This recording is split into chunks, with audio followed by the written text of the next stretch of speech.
Each morning in the Somali border town of Dalo, 11-year-old Bashir Nur Salat plans for his day's mission behind a wire fence.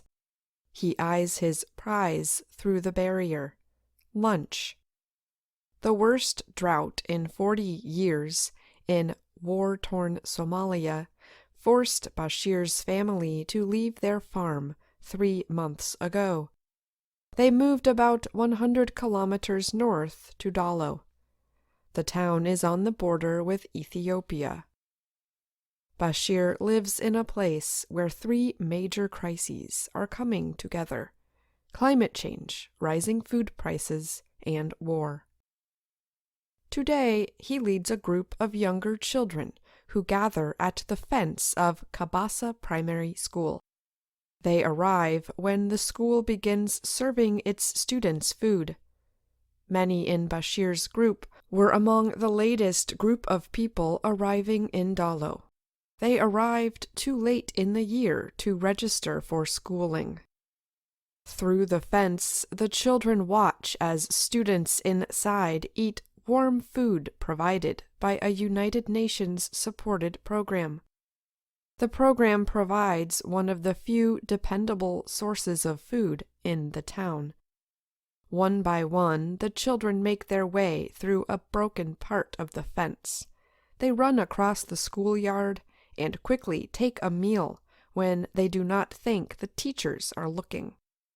"When I don't get food, I'm so hungry. I lie down and I can't sleep," Bashir said quietly. His 8 brothers and sisters at home were all hungry too, he added. The drought began last year. 1/3 of farm animals in the country are already dead from thirst or hunger. Crops and fruit trees have dried out. Somalia needs to import more food, but people cannot afford to buy it. Foreign aid is decreasing and food prices are rising quickly because of the war in Ukraine, the world's 4th largest grain exporter. The UN warned this month that more than 1/3 of Somalia's 16 million people need food aid to survive. Some areas could face famine this month. Aid in some places will end in June. Bashir's family had never before left their home in south-central Somalia, even when the famine in 2011 killed more than 250,000 people. Aid workers say deaths may get close to those levels again from this drought. Bashir's family did not have to move then. Some livestock survived, so they stayed on their farm. Not this time. The drought killed all of their 12 cows and 21 goats. "I've never seen a drought like this before," said Bashir's 30-year-old mother. Such situations are set to become more common in Somalia. Rising temperatures are expected to fuel more natural disasters, many scientists say.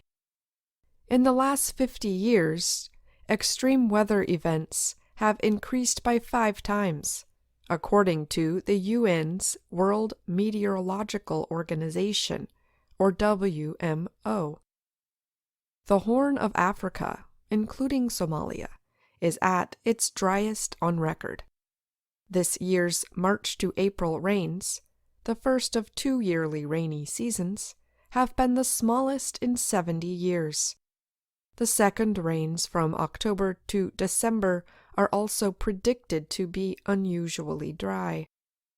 The El Niño-La Niña weather cycle halfway around the world in the Pacific Ocean is partly influencing the warm, dry air over Somalia. Ocean warming may also be playing a part. Climate scientist Abu Bakr Salih Babikar of the WMO Regional Office for Africa said the Indian Ocean is among the fastest warming water bodies in the world. With oceans taking in much of the increasing atmospheric heat, Scientists believe warming Indian Ocean waters may be evaporating and raining down more quickly over the ocean before reaching the Horn of Africa. This leaves dry air to spread across the land. Another cause is rising air temperatures.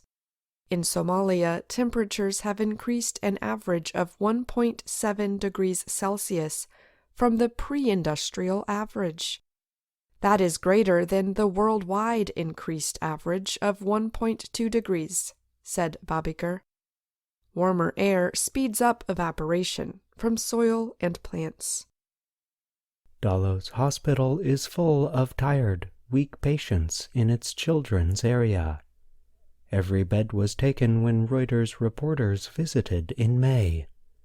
Weakened by severe malnutrition, some children had serious infections, including measles. At the school where Bashir hunts for food, 10-year-old Suleko Mohammed says she lost 2 brothers and a sister to measles in 6 weeks. Her 2 brothers were 2 and 3 years old.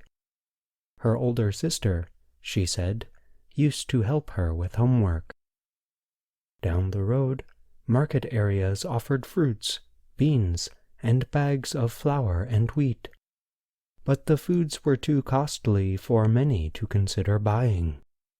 Food prices have jumped by up to 160% in parts of Somalia following the drought and the conflict in Ukraine. The government is concerned by what it says is the slow international aid assistance. Somalia's special drought envoy, Abderrahman Abdeshakur Warsami, said countries need to pay attention to this drought before it becomes a famine. All human lives are equal, he told Reuters. The international community, particularly the Western nations, are paying more attention to Ukraine than the other crises. Dalo is better served by aid agencies than most Somali towns. The Kabasa Primary School was established to help with the growing number of arriving families who were harmed by the 2011 famine. About 1/5 of students leave school during hard times and never return, said Rania Degesh. She is Deputy Director of East and Southern Africa for the United Nations Children's Fund. The meal program helps keep children in school. The UN's World Food Program says schools in Somalia get 41 US cents per child for 2 meals a day. But the program, which supports 110,000 Somali children, has been forced to make cuts. Schools have just started a 2-month break. There is no funding for when classes restart in August. Teachers at the Kabasa Primary School said Bashir and his group of children were among at least 50 unregistered children who appeared daily hoping for meals.